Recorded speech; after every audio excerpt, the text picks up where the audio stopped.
हर औ जोठा, हंसिया खुरपी हर औ जोठा, हेंगा बरही कुदार औ पैना। हम किसानन के औजार बा, हम किसानन के औजार बा, धोती कुर्ता औ गमछा, इहे हमनी के पहचान बा, इहे हमनी पहचान बा। राजा जैसन पेशा नीमन, राजा जैसन पेशा ही नीमन, खेती और किसानी के छोट बड़ा के आदर के हमनी के संस्कार बा, धोती कुर्ता और गमछा, यह हमनी के पहचान बा, यह हमनी पहचान बा।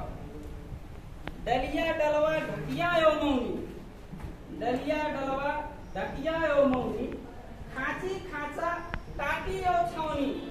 हम किसान हम सबके हुनियार बा, धोती कुर्ता हो गमछा, यह हमनी की पहचान बा, यह हमनी की पहचान बा।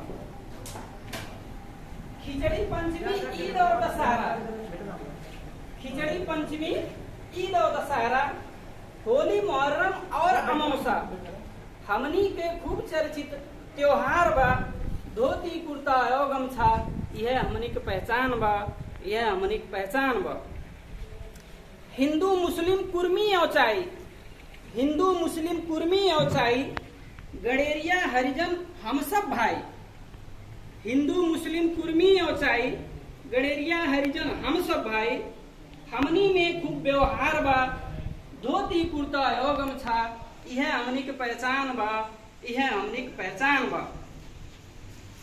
आपन माटी आपन खेत, आपन माटी आपन खेत, जे जैसन कैलस पवलिस ढेर।